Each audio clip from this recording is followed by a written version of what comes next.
everyone, and welcome round to episode 183 of the Down South Photo Show with me, Brendan Waits, here in Ocean Grove, Victoria, Australia, and the guy on your other screen and in your other ear if you're listening to the podcast, it's Cam Blake. He's back in Hobart. He's back in Tasmania. He's back in Australia. Hello, Cameron. Hello, Brendan. Back in the little office here, which looks like a bomb's gone off here. I haven't cleaned anything. I haven't tied anything up. I've just turned some purple lights on, and here we are. At least yours is correctly exposed. Look at this business. Yeah, what's going on? Where are you? Why are you in daylight? Are you in a different hemisphere? That's better. Yeah, I think we should do the whole show with me like this because that's all about exposure, right? That looks like something out of like a horror movie where your head's been blown off or something. We have decided to record a little early in an evening than we normally do because you're a busy man. You've got a lot going on, so we need to slot all this in to get this show moving and out there to the masses. So that's why it's daylight still. And I'm telling you, Cam, I guarantee it. Every time I record a podcast and it's just before sunset, we have the best sunset of the year because I do. Yeah. God just sits there, if there was a God, just sits there and says, Brendan's recording a podcast. Here's some epic light. That happened. That happened to me when I landed in Perth yesterday, day before. I can't remember. Walked out off the plane and just this incredible fiery sunset going off as we're walking up to get out of customs and things like that. To the point, there was like 3 or 4 people that actually stopped along the walkway and took a photo out the window. It was a good one. Yeah, but I couldn't take a photo. That's Murphy's Law, isn't it? Really. Would have been epic down at Cottesloe out over the Indian Ocean. It would have been anywhere along that west coast. It would have been incredible last night. It was a really, and you could see it as we were flying in, like the light was just getting better and better and better. And then, of course, when we got off the plane, it was going off just when you don't have your camera. Speaking of all things Perth, how is the lovely Cheryl? How did she cope being over in her mother country for the better part of a month, really? Yeah, it was almost 5 weeks that she was there for. She's good. Yeah, she had a good time, and she's certainly a pom. It's you get over there, and you think she lives in Australia, but no, she's not. She's a pom. So straight into the old ways. Just straight into it. Starts talking stuff. It's amazing, the English people. They created a language, and they still don't know how to use it.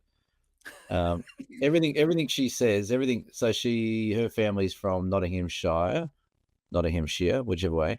But they have a funny accent. I'm not going to do it. I've been trying to take her accent off for about 3 weeks, but they leave off the last letter of every word. So right is not right, it's rye. Right. So everything's so it was, as we progressively got through the trip, I understood less of what she was talking about. Okay. And then we're in Scotland, so and we came across a few people that once again you wouldn't know what they were talking about, but yeah, I think she's good. She's gearing up for our next trip. We've got a very short turnaround before our next trip, which we'll talk about. Yes. But no, she's good. She had a good time. I think she got some great photos and got to catch up. I met Mr. and Mrs. Davis. They were lovely. They welcomed me in to their house for dinner one night, and that was really nice. And then she had some time there, so it was good. Yeah, good for her. Lovely.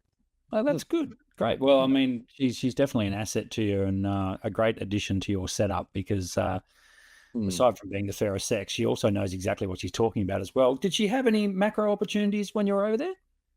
She took her macro lens with her just so she could use it in her parents' backyard garden to take photos. So her and her dad's a bit of an avid photographer. He's a bit of a bird photographer. And her mother just does what most partners do to a photographer and just walks around and just puts up with it. So I think her and her dad went out and did a couple of shots. I haven't got it with me, but I got a really lovely shot of Cheryl and her dad at I think it was called Cumbler Park. And they're both standing up against the fence, and they've both got their elbow out taking the exact same shot with a little, like, it was like, okay, they're obviously father-daughter there. It was a great little shot. So, but yeah, I don't know, not too much macro where we were together on our trip, but I think she did do some in the downtime that she had. So, yeah. Yeah, nice. And I'm assuming that she got right into the landscape stuff though, like that's sort of like her own backyard. Yeah. So she would have loved it. Well, that's where we're talking about, and the little video I did while I was away on the Padley's Gorge in the Peak District. that was all recommendations from her and her dad. They've been through there 1,000 times, and they said, you really got to go check this place out. So it was good. It was good that they have a bit of local knowledge. And like I said, her dad's an avid photographer as well. So he's actually thinking of buying a new Canon. My God, the camera prices in the UK, kiss my ass. They are double the price they are here. It's out of control. It's out of control everywhere. I mean, here's bad enough, but yeah, you're right. It's he's looking to buy a Canon R5. It's literally double the price in the UK than it is here. Really?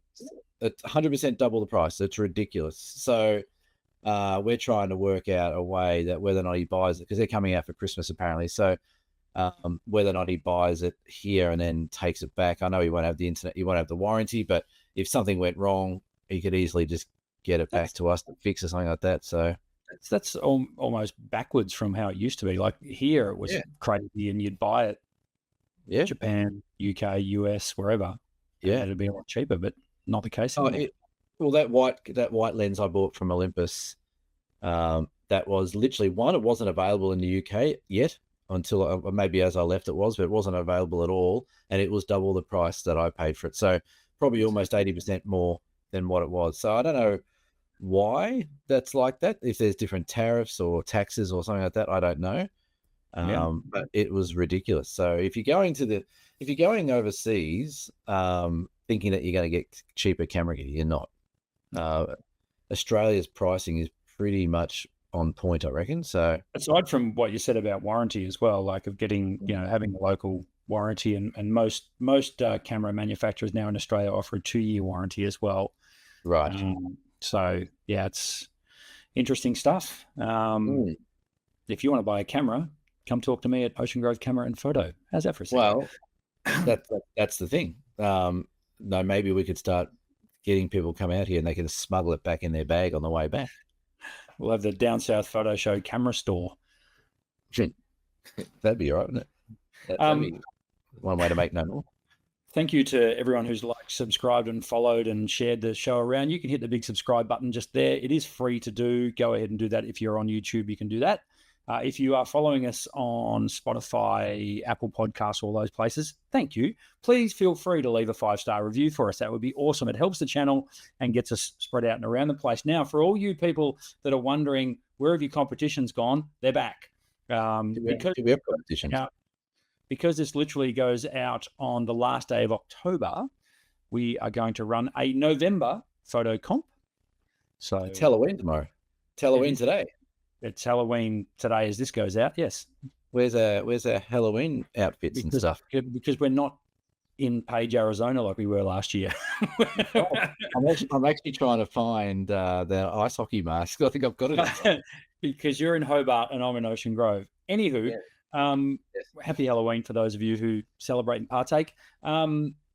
We will run our theme. So what we do, we have a theme for the month. And there will be a pinned post on our Facebook page. So you've got to go to our Facebook page for that. Just go to Facebook, search Down South Photo Show. You'll see our heads there. You'll see us smiling away. And it'll be a pinned post. And that'll be our November theme. And Cameron, would you like to let people know what the theme is for November? This month's theme will be fire. Nice and simple. Yep. Easy. Should be a hot contest. We like... hotly contested. We like our one-word themes, don't we? So we do. Fire. Yeah. And you can go nuts. Put in as many entries as you like. You can share your entries to your friends and say, come and vote for my photo, because what will happen is Cam and I will pick a top 5, then we'll pick a winner, and then the top 5 goes on into the People's Choice Award, which will be announced in December. Prizes, I'm going to give you a $100 gift voucher to Ocean Grove Camera and Photo this month. So I think it's my dig. So $100 gift voucher for what we reckon is the best image that encapsulates the word fire. Okay, I like it. I don't think I've got anything to submit. I notice you submit most times, but I don't think I've got anything to submit. I'm sure just rub 2 sticks together and then you'll be fine. Well, that's an idea. You could just do like a box of matches on the ground, and we can do that. But no, that sounds good. So I'll get a pinned post up there once we get around to it. And then, Because you've got nothing else to do. So can you get that sorted out? mate, I'll tell you what, talk about busy. I got home, so I've been home. I thought I'd be jet lagged. I'm actually feeling quite good. I don't know. I had a good sleep last. Yeah, I don't know what happened, but I had a good sleep last night. But we've got the tourism award gala thing on tonight, which as this comes out. And the last time I went to it in person was 3 years ago when we won the gold award, which is up there. Yes. Do you think that suit still fits? No. So I It's get too home. big for you? Yeah, it's it. I'm swimming in it. So yeah, we'll go with that. So it's too big for me. So and I couldn't get it taken in time. So I had to go buy a new suit today. I love it. And try and make it all work. So I literally got off the plane from traveling 28 hours and then went straight into a suit shop and bought a suit. Suits not cheap. You should have bought one in Scotland. Well, I thought the one here was not so big. I thought I'd fill it. That's right. You thought you'd fill it out beautifully, but you don't. It's too floppy on you. You've got to get a new suit. That's fine. Maybe I should have eaten some more haggis and black pudding and stuff like that. That's what you should have done. Absolutely. Well, what you need to do is take that suit and put on your hockey mask because it's Halloween and turn up like that and see how you get on. Yeah, I totally forgot that tomorrow night is Halloween. That's a weird night to have some awards on. Well, it's not really on the calendar in Australia as a holiday or anything like that. So that's true. And that's Tasmania. So every day is sort of Halloween down here. This is true. Now, Cam, I'm going to throw up your photo of the week. Would you like me to do that? Yeah, why not? Hey, while you're doing that, I just did a quick Jessop's camera shop in the UK. Yes. For a Canon R5, it's £3,200. Wow. In DigiDirect, it's 4,100 Australian. So it's $2,000 dearer over there. Yeah, that's outrageous. That is outrageous. No wonder they're so grumpy over there. The Poms, they're paying stupid prices for camera gear. Well, we've got some fun things to look forward to with the English. We've got an Ashes series about to load up, which I'm pumped for. They are going to win 3-2, I reckon. I really don't think they will. I don't think they'll win a test, but I am going to the Boxing Day test. I'm very excited about that. This is not a sports show. This is a camera show. This is a photography show. And there is Cameron's photo of the week. Now, that looks very nice. It's a choo-choo train on a big choo-choo train bridge. So this is the Harry Potter Jacobite train that goes across the Glenfinnan viaduct bridgeway out in beautiful Scotland. So the first tour, I think I mentioned, and we clarified that just before we came on. The first tour, we went there on the other side of the bridge, walked up this big dirty hill, waiting for the train to come across. Here comes the train. It's a filthy diesel locomotive, not blowing steam, but blowing absolute buckets of dust and crap out of its chimney. So not even the chimney, just out the edge of it. So we went back for the second tour, went on the other side. We double checked and triple checked, and we got the steam train coming along. And the steam train comes there and he stops right in the middle of that bridge for photos. And then he keeps going and blows heaps of steam out. It's actually slightly uphill, that viaduct. So he's got to build up some steam in the engine and lets it out. So we all got the photo. There was about 600 people behind us on the hill, all doing the same thing. But it's worked out pretty well. We had some pretty moody conditions that day, so it worked out pretty nicely. But what was funny is at the back of that train, there's a dirty friggin' diesel locomotive pushing it up the hill. Yeah, I actually, believe it or not, as just by pure coincidence, watched a YouTube. I suppose because our phones are listening, right? But there was a YouTuber came on who took a train from the bottom of the UK to the top, and it included this train. So like he took 4 different trains to do it, and he was the same. He got there and went, "What's this big dirty diesel locomotive doing here?" And then realized that it's there in case the steam train doesn't get them there. Yeah, that's right. Yeah. And then having done a little bit of work down here in Tassie with the railway out on the west coast here, which is steam, they're highly volatile and highly moody, and they work one day, don't work the next. So and it's a real dying art, the people that can work on steam trains these days, the mechanics and things like that. So so it makes sense that they got a bigger train at the back pushing it. But we all got the shot. All the customers got the shots, guests, customers, clients. We had that discussion too, what we actually are meant to call them. But it all went pretty well that day, and we got the big steam coming out and got a series of shots of it coming across the bridge. But a very cool place. It's a very cool bridge, regardless of a train going on it too. There would have been about 300 drones in the air as well, wouldn't there? No drones allowed. Oh, really? Yeah, no, and I think we saw one the first time, or their little one, but it says no drones allowed because it can interfere with the bridge work. So if there's people on the bridge doing stuff, or I don't know exactly why it would affect it, but there's a couple of power lines around there as well, so that may be another reason. Yeah, fair enough too. Just a little aside, my nephew, who is sort of mid 20s, can drive a steam train. Oh, He's only in his mid 20s. Because he collects steam engines. He's on a farm in the Mallee. Yeah. You met him when we were up there. You met him at the Pioneer Settlement, my nephew. And yes. Yep. Yeah, Callum, and he collects steam engines, so he can drive a steam train. Isn't that cool? That's very cool. That's a claim to fame, isn't it? Well, for someone so young, it's good to see. Hopefully, that, as you were saying, it's a dying art. So hopefully it's not. And it's not just a matter of turning the key and pushing a button. Like, there's a fair bit. I've been in a steam engine as it's going on. They're doing a lot. Oh yeah, it's quite the art form. This is my photo of the week. Is it a steam train? Oh, so you've been away somewhere, have you? This is the reason I'm putting this up is because it was literally a year ago, pretty much to the day, that I took that photo. So it's taken that with long. Your good self. What's that?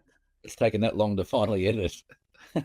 No, it's been sitting there for a while, but that's of course, in the wonderful Zion National Park. Yes. This was a good day. This was the day we caught the bus up into the gorge to the end, and then just sort of stopped off at different stops on the way back. Yeah. I really enjoyed it. I think this was where, on that whole trip, I started to get into it, started to understand it, get the vibe for it and the feel for it, even though it was a big ass blue sky day, which was, contrasty as hell. This valley was sort of blocking the light a little bit, so it was good to give us a bit of shade to play around with. I reckon you're right. I reckon that's about the time you started to sober up. That's right. After what happens in Vegas stays in Vegas, mate. You know this. Oh no, I've got it on my phone actually. You sure do. But yeah, no, I do remember that spot. That's on the little bend where the Angel Fire. I can't even think of the name of the lookout now. Angel. Yeah, there's a big lookout up over as I'm taking this photo, up over my right shoulder. Yeah, that's right. And that tree had fallen down. Yeah. It was really cool here because you could it felt like a free for all. You could just sort of wander your way along the river, which I really enjoyed. And there was probably 7 or 8 of us there, and we all just sort of spread out and just loved it. And then also up behind me, there was a couple of condors up on the cliff edge as well. That's right. They were flying along that big ridge, weren't they, at the top there? That's right. Yeah. So it was grouse. So I just thought I'd reminisce and throw that one up for photo of the week. So there you go. Well, that's sort of sparked me. It's a bit of Scotland's been great, but I've seen some photos of Zion in the last few days, and then you've just popped that up. Really looking forward to getting back over there. I've spent the day organising a few last minute things, and that's really cool. So you'll have to come back. We'll have to do another trip maybe next year. Sure, sign me up. Let's do it. Why not? Nothing else to do. I might as well pop back over and do that again. Did you want to do your little thing, or would you like me to do mine? No, you go first. Okay, so I've been inspired. Have you been inspired by someone we know? Yeah, definitely. I mean, it's not so much that the Bright Festival of Photography doesn't. You always come away from that thing inspired, because one thing that I preach to people is learn photography that you wouldn't normally learn. So, and Bright's famous for that. Like BFOP's famous for that, because you've got so many different genres of photography you can go into. Yeah, that's right.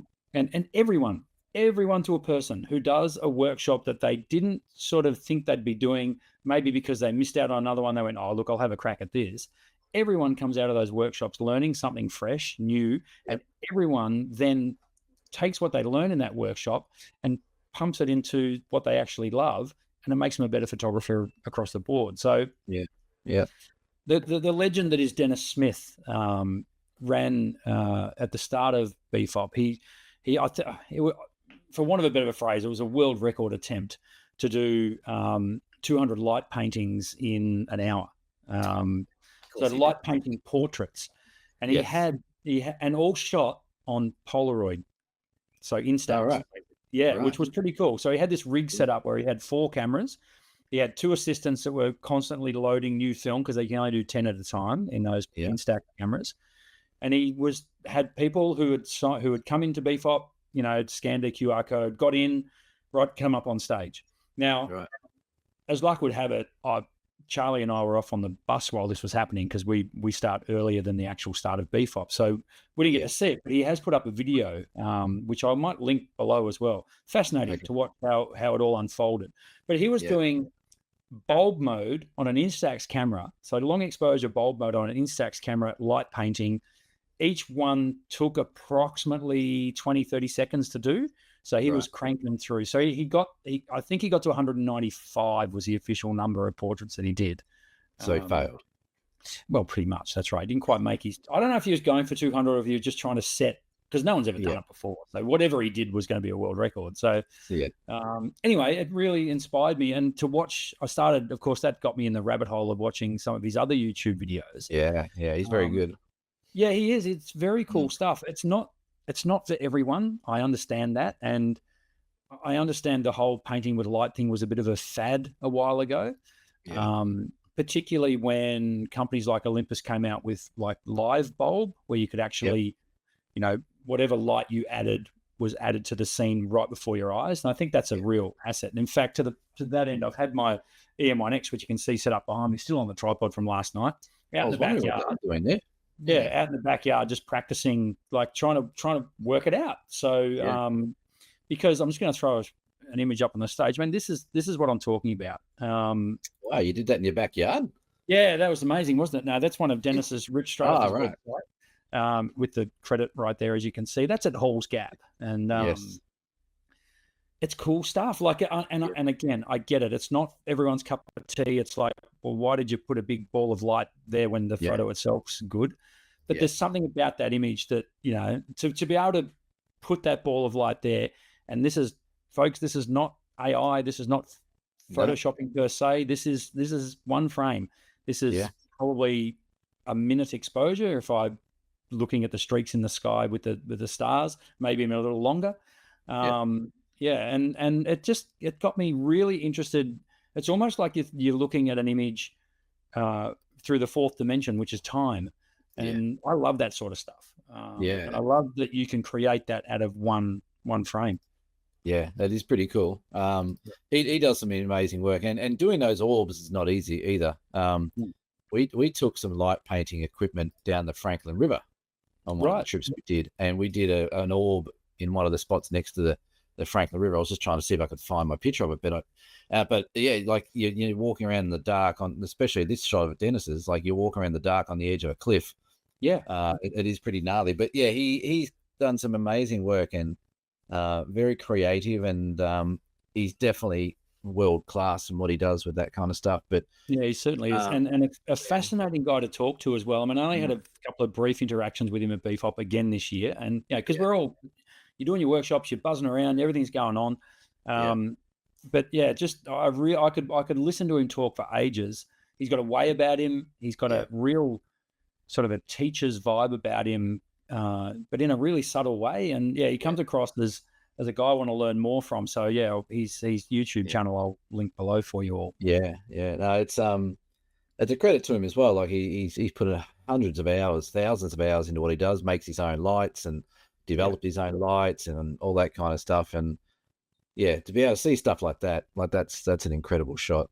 Yeah. Now, no doubt your one is going to be better than that. No? Okay. Well, I'm actually, sorry, I'll just go back to that one because this sort of thing I'm keen to do at places like Point Lonsdale, right in the middle of the jetty, or under the lighthouse, or on Main Beach here at Ocean Grove. Yeah. For a point of difference more than anything, but also just to have a crack at it and just, see if I can do it. Whereas this sort of thing, Dennis is in the water here, like at the beach or somewhere like that. And, with a light wand and doing this sort of light painting, which is what he did at BFOP as well. He actually got in the Ovens River, Cameron. I saw that. I saw a picture of that or a video of that. Someone did that. I'm like, okay, Didn't have to ask who it was in the river. I'm like, well, that's Dennis. Well, he was in there for 2 hours, basically got hypothermia. But he that's what he does for his art form. And Yeah. I'm not saying I'm going to do this sort of stuff, but the light orbs and the light painting sort of stuff really sort of. Have you got an orb? Have you bought one of those? So I've ordered some stuff that'll help me do it. One of which arrived today. Yeah. I'll show you. This is I just got one of these little. So these are more for not so much for the like spinning the orb sort of thing. These are just these little portable lights, which have got not enough light in here. Which is so let me make some. So you've got it's just a little you power it via USB. It's got its own little battery in it, and of course you can change the color temperature in it. So you can you can set it to whatever you want, and you can change different colors. Now they're more for there you go. That's the police siren one. These are more for lighting up. So for example, up at Point Lonsdale, if I wanted to put one of these at the base of the lighthouse and just to throw a subtle bit of glow across it, because you're doing long exposure, you're doing like a minute exposure or more. That little light is more than enough to light up the side of a lighthouse. So right. So I got me a couple of them, and I'm going to have a play. But I've got some. They're like little LED, for want of a better phrase, a glow stick. Yeah, they're like a permanent glow stick that you can turn on and off. So Dennis actually recommended that you could use that sort of stuff. So I'm going to give it a crack. I'll give you some advice if you're spinning things around at the end of it. Don't hit yourself in the head or the nuts, because I've done both. Yep. And in the dark, when you try and do a long exposure, it gets you lose a bit of your sense of like space around you when you're moving around. And you got it like Dennis. I've had a couple of chats with him and did a little mini session with him at one beef op. I think he was showing me how to do it.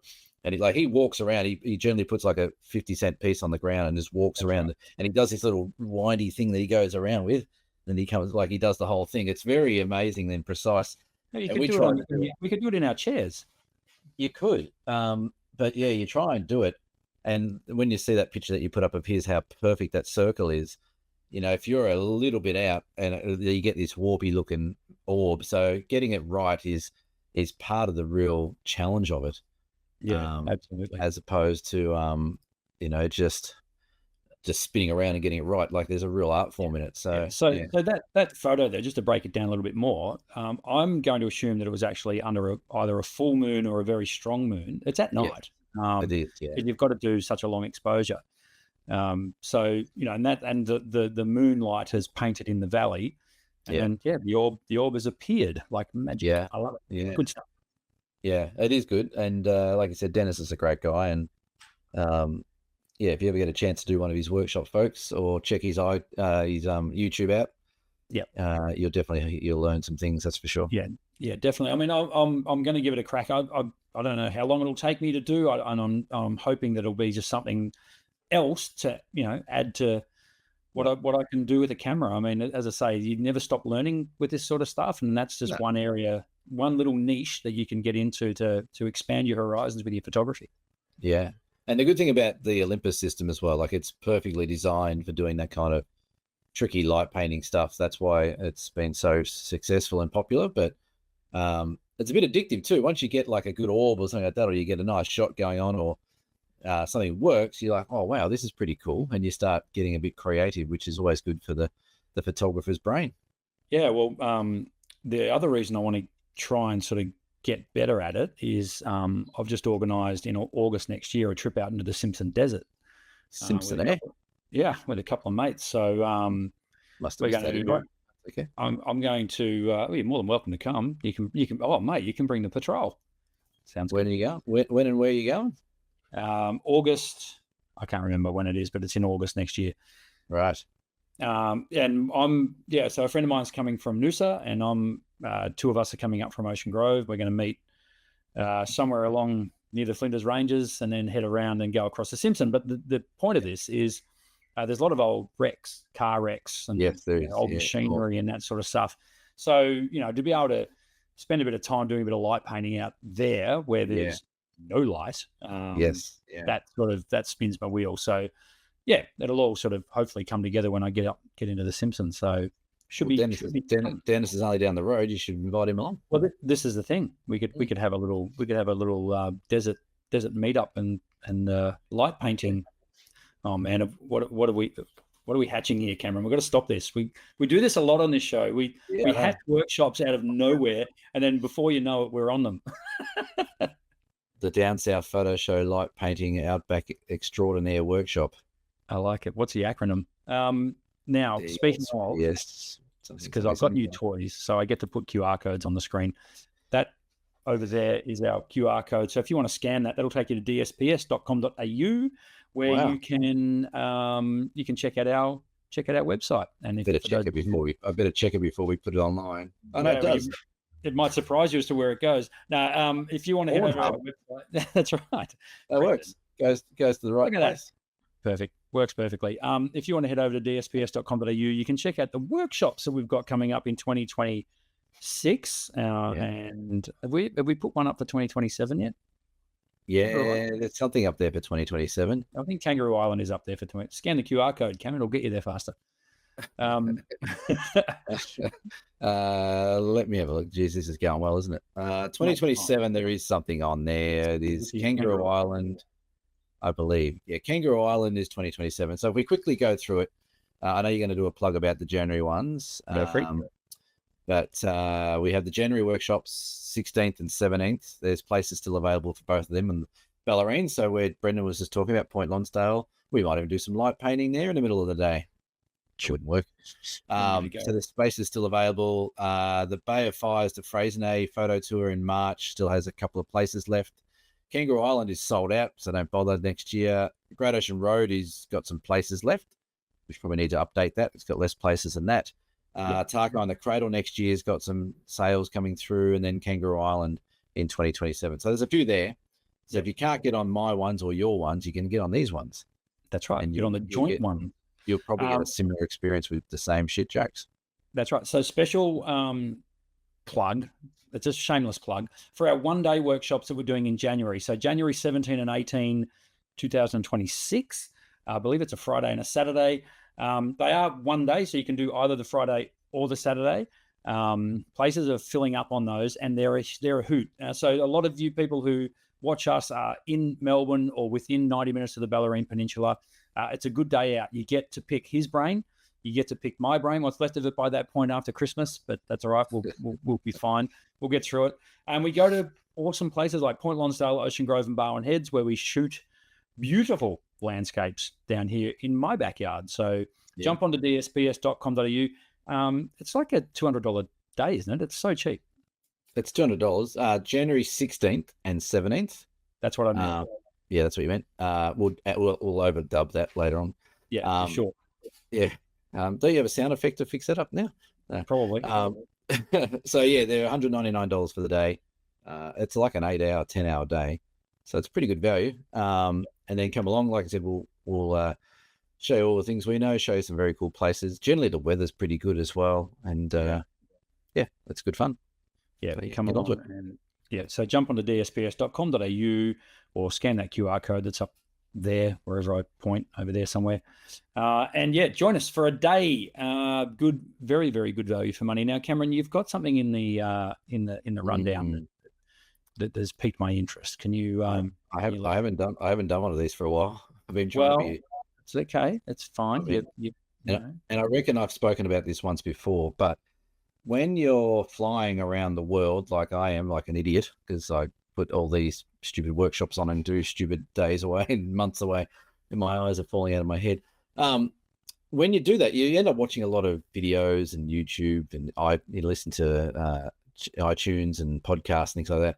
Anyway, I'm a bit of a fan of the Leica cameras. Leica have brought out the new EV1, which is like the old rangefinder camera, but they've taken the actual rangefinder out and put in an EV viewfinder, which is very cool. I like the look of it. It's very interesting.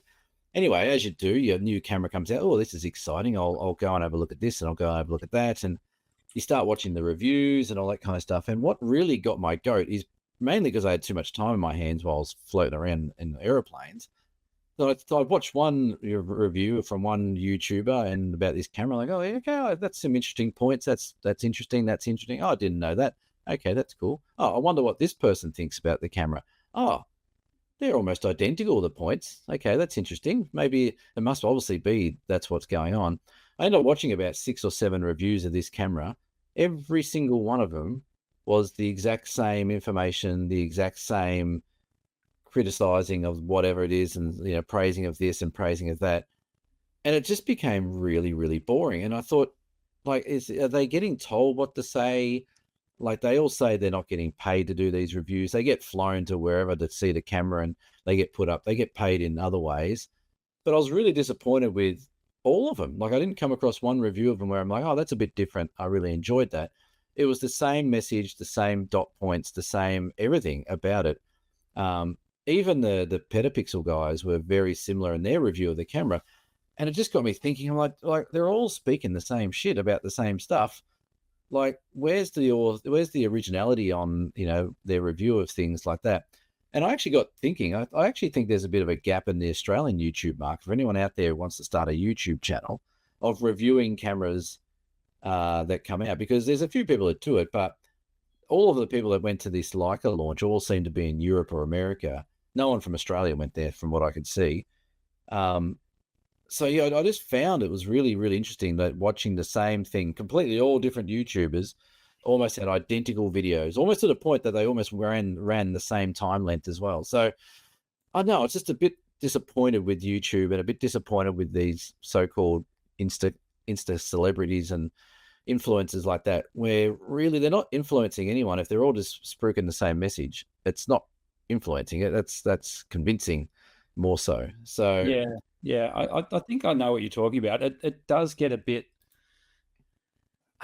it's sort of convoluted, because you feel like that they want to, most people are genuine. They want to actually, share about a new release or a new product or something.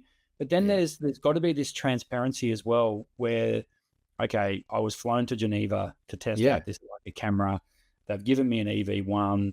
I have to give it back in a year. But it instantly sort of taints it, doesn't it? I mean, and then it's so frustrating, because it's almost like, no, tell me what you don't like, because I might want to buy this camera.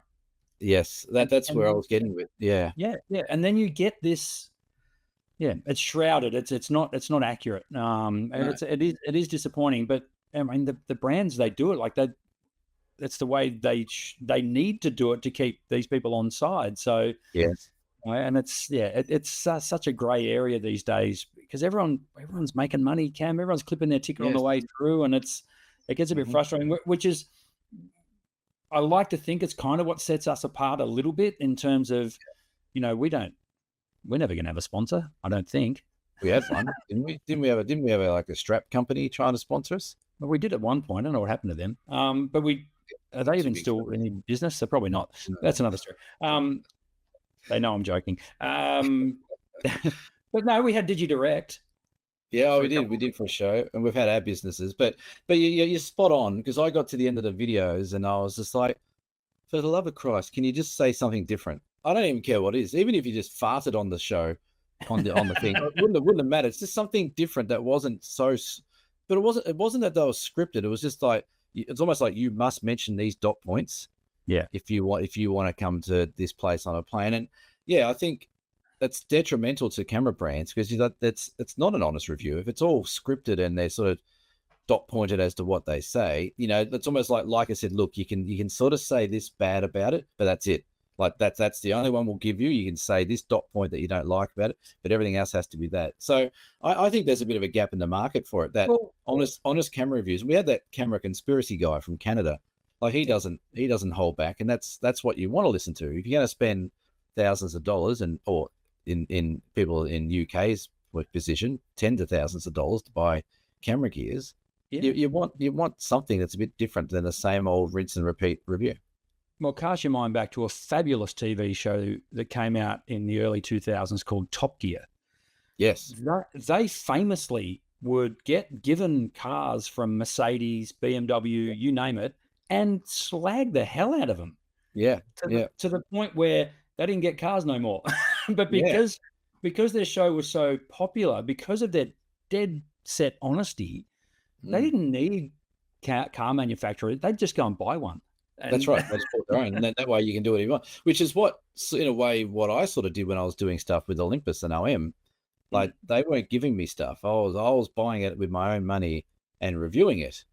And Yeah. I think these YouTubers who want to give it a bit of a name for themselves, I think that's what they've got to do. So if there anyone out there listening, can you change how you do it? Like, can you actually go back to being not owned or driven by these camera brands, but actually give us an honest review of what you really don't or do like about a camera, please? Yeah. Absolutely. Couldn't agree more. I mean, case in point, the Nikon Z5 Mark II that's sitting right there. I love it. I bought it with my own money. I think it's grouse. Yeah. Like, I'm really, really happy with it. And I still think it's the best value for money camera on the market right now by a country mile for the features that it's got for $2,500. It's ridiculous. Yeah. Or So, £5,000. Yep. Yeah, well, maybe 7. I don't know. It seems like a lot. This EV, what do you call it? Then a Leica EV1? It's a Leica EV1, a Leica M EV1. All right, can I try and break this whole thing and share a screen? Let's see. Make sure it's the right screen because I know what other screens you generally have open. Hang on. Oh no! Please hold. Oh no! Is anything coming? Is anything coming up yet? No. Hang on. Wait. Grab a drink, folks. We're going to be here a while. Oh, hang on. Something's loading. There's something there.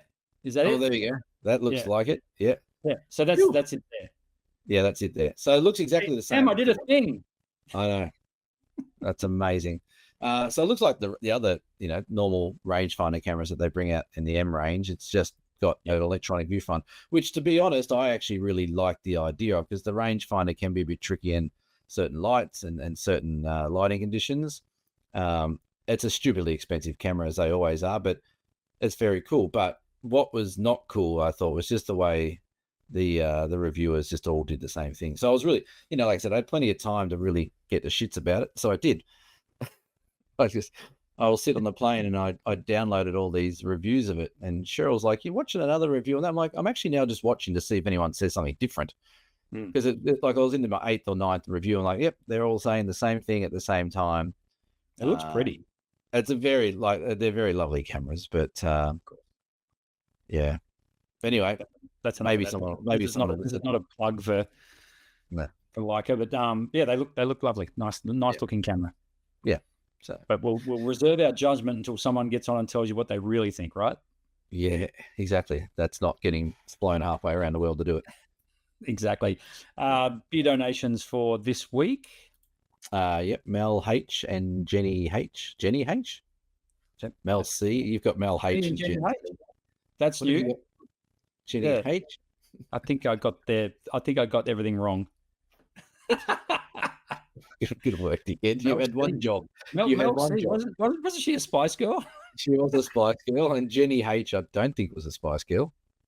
Anyway, she could have. I've heard Jenny sing. She definitely could have been a Spice Girl. Take that as you want. If you would like to buy us a beer and keep this absolute shit show running, please head over to dsps.com.au, click on the Buy Us a Beer tab, and buy us a beer. We'd love that. That would be nice. Someone bought us a jug last episode. Someone had bought us a jug. Thank you. We got a jug of beer. Keep this shit show going. I like it. Yes. Yeah, that should be our slogan. We should put that on the website. Down South Photo Show. Keep this shit show going. What about the Down South shit show? Sure. Why not? We'll do that. Cool. All right. Well, now I know this evening you're on a tight schedule, so we'll wrap this up. Don't you have to do a huge shout out for someone? Yeah, I do. I want to, self-indulgent, just for the umpteenth time on this channel, I want to give a shout out to my awesome daughter, Abby, who has been doing a brilliant job while I've been gallivanting around the countryside and out and about, running Ocean Grove Camera and Photo and doing just better than I can do, because she's awesome. So just a special shout out to Abby, who's saving her bucks to head over to Europe. So cool. Thank you, Abby, for doing a great job of running Ocean Grove. I've heard she does a fantastic job. I've even heard people say they prefer her over you. Duh. Like, that's hard. Yeah, no, that's awesome. No, she's a legend, your daughter. We should get her on the show one day. We should interview her. Well, she's very, very keen to come to Bright next year, so we'll see how that plays out. That'd be cool. Yeah, she wants to come up and come on the bus and see what it's all about and understand how it all works up there. So she'll probably do that. So now, Cam, what have you got coming up? We know what you got coming up. You're back on a plane. Yeah, as this is out to air, I will be dressed up in a black tie event. Tomorrow night we have, tonight, the Tourism Tasmania Awards. We're a finalist again. So myself, lovely Lisa, and lovely Chelsea are all going. I got a lady on each arm on this trip. All going to this awards gala. Whether or not we win or not, I don't know. We're a finalist, which is pretty cool.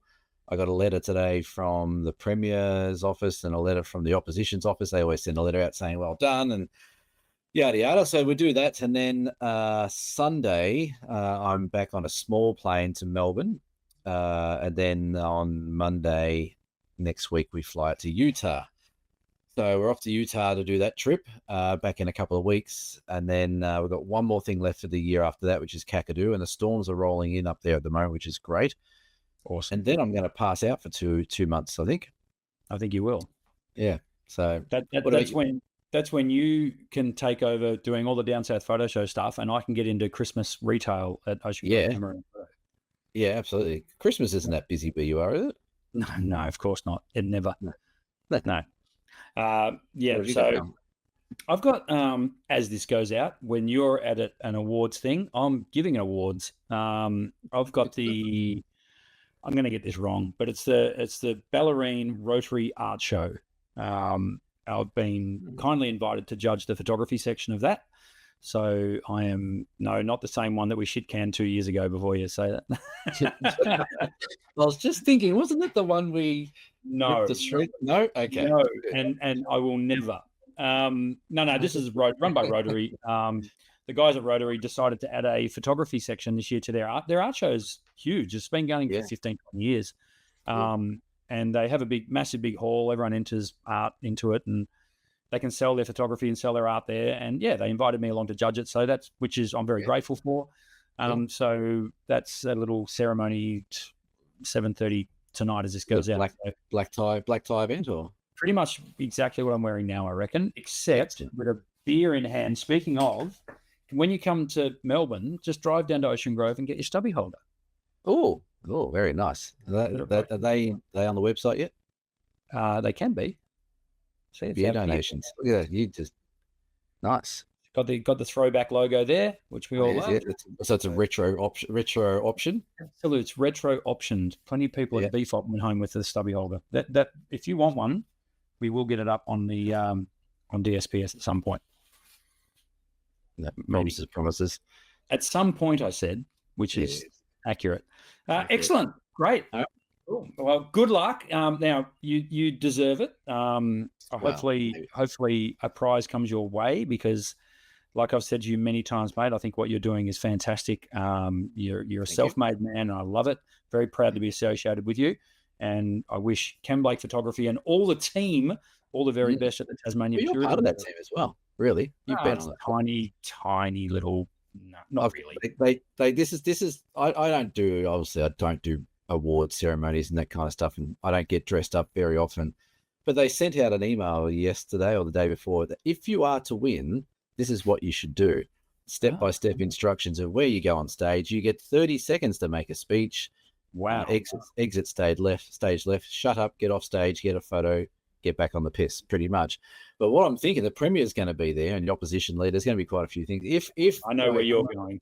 If by some stupid chance we won, do I mention the AFL football team in my speech, or do I in the stadium, or should I let it go? Oh, you totally do. You'll make the papers. I'm even thinking of taking my Devil's beanie and just, if I win, and I think that would be the end of our invites and the end of our award ceremony. Far be it from us to get political, but no one listens this far. I'm a massive proponent of the stadium. It's going to be amazing. I don't live there, so it's got nothing to do with me, and it doesn't affect me. So I have no dog in the fight, but I just think it'll look mint and be awesome for Tasmania. Just build the bloody thing. It's not rocket science. Just build it. They will come. If you don't want to go to the football and you don't like the stadium, that's fine. Don't go to the football and don't go to the stadium. Exactly. Yeah. Just don't go when the Melbourne Symphony Orchestra are down there playing. Don't go to that either. Or a concert. Not allowed to don't Don't have your political conferences in all the conference rooms there. Nope. Stay away from that. That's exactly right. And on that note, we better get out of here. That's it. That's the podcast. This has been episode 183 of the Down South Photo Show. We will see you for episode 184. Cameo will be coming to us from America. Maybe? I think I might. We'll do a live one, maybe from Zion. That seems to be the yearly thing. That sounds good to me. I'm going to go. Maybe Cheryl can host it, and I'll just stand at the back. You get no argument out of me and all of our listeners and viewers. I'm going to go light painting. We will see you next week. Say goodbye, Cameron. Bye, Cameron. Bye.